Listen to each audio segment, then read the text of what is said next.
साल 1920 का नवंबर महीना था। कुमाऊं की पहाड़ियों पर सर्द हवा के साथ एक अजीब सा सन्नाटा छाया हुआ था।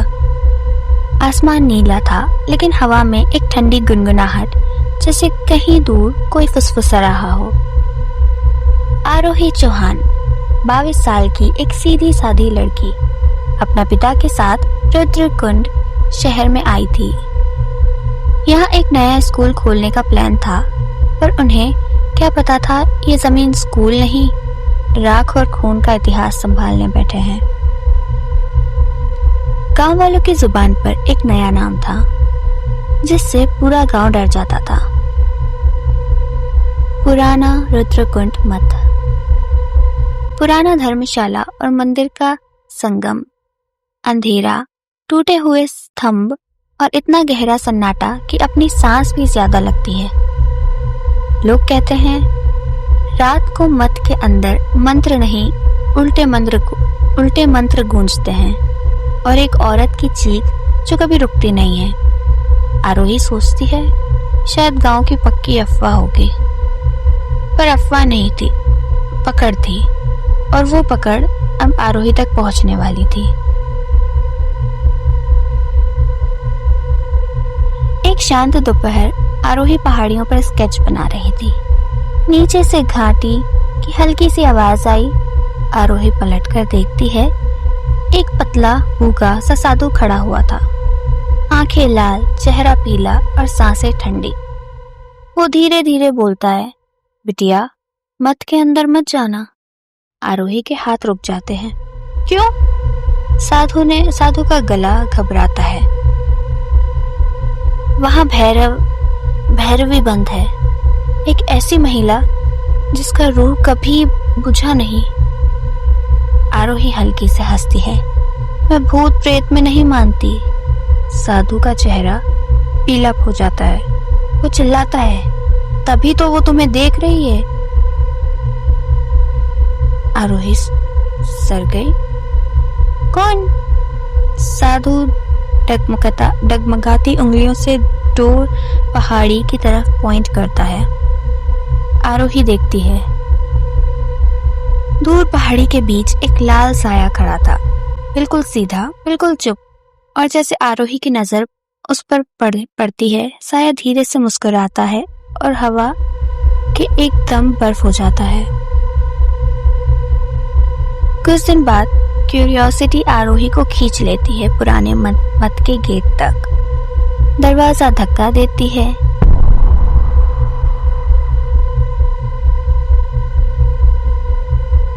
अंदर की सारी हवा बाहर आई, जैसे कोई सालों से बंद कीड़ा दरवाजा तोड़कर आ रहा हो। मठ के अंदर का नजारा कोई रात का भूत भी देखकर डर जाए। दीवारों पर पुराने तंत्र के आकार, काले सिंदूर की लकीरें और हर जगह लटकी हुई रुद्राक्ष की मालाएं जो बिना हवा के हिल रही थी। बीच में एक बड़ा काला यज्ञ कुंड, इतना गहरा कि देखकर लगता था जैसे किसी ने अंधेरे को ही पकाकर इसमें भर दिया हो। आरोही हल्की सांस में बोलती है, यहाँ आखिर हुआ क्या था? जब पीछे से एक औरत की आवाज आती है, मेरी तपस्या तोड़ दी गई थी। आरोही के पैर सुन्न हो जाते हैं।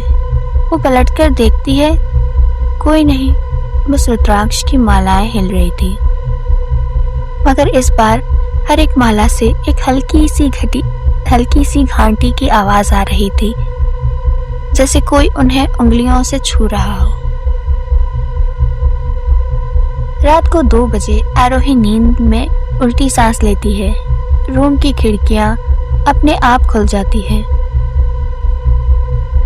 एक ठंडी पतली हवा का झोंका अंदर घुसता है, पर्दा हिलता है और तभी आरोही को एक हल्की सी हमिंग सुनाई देती है।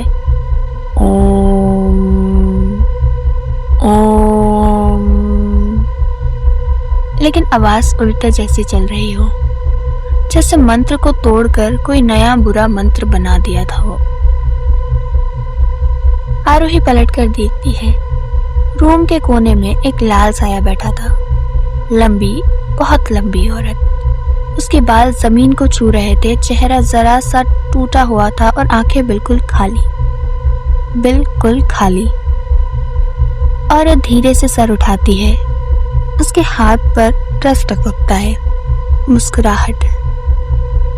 तुमने आज पहली बार मुझे देखा है। बिजली ब्लिंक होती है। आरोही चीखने जाती है और उस पल में साया हवा में घुल जाता है, लेकिन कमरे में से खाली भूस की स्मेल नहीं जाती। अगले दिनों में आरोही का व्यवहार बदलने लगता है। रात को बोलती है, तपस्या अधूरी, अग्नि जलाओ। उसके पैरों पर पुराने जलने के निशान बनने लगते हैं। मंदिर की घंटी की आवाज सुनाई देती है। उसका सिर जोर से दर्द करता है। उसका चेहरा कभी कभी ठंडा पड़ जाता है, जैसे कोई और उसके अंदर से देख रहा हो। रात को उसने आईने में देखा। उसका रिफ्लेक्शन 2 सेकंड देर से हिल रहा था। फिर एक दिन उसका रिफ्लेक्शन बिना वजह मुस्कुराने लगा। आरोही का चेहरा सीधा था, लेकिन रिफ्लेक्शन उसके होठों से खुद से हंसी खींच ली। आने वाले वक्त का ये सबसे बड़ा संकेत था। भैरवी अब उसके अंदर घुसने को तैयार थी। साधु आरोही को दोबारा मिलता है, इस बार बहुत घबराया हुआ। आरोही चीख कर पूछती है, कौन थी भैरवी? मैं क्यों? मेरे साथ ही क्यों? साधु ठंडी सांस भरता है। भैरवी एक तपस्वी थी, पर वो शक्ति की भूख हो गई। उसने अपनी आत्मा को अग्नि में बांधने की कोशिश की, पर यजना टूट गया और उसका रूप आज तक मत में भटक रहा है। आरोही की सांसें तेज हो जाती है। मुझे क्यों चुना गया फिर? साधु धीरे से कहता है, क्योंकि तुम उसकी जैसी हो। उसकी कमी तुम्हारे अंदर पूरी हो सकती है। वो तुम्हारी देह को अपना फिर से घर बनाना चाहती है।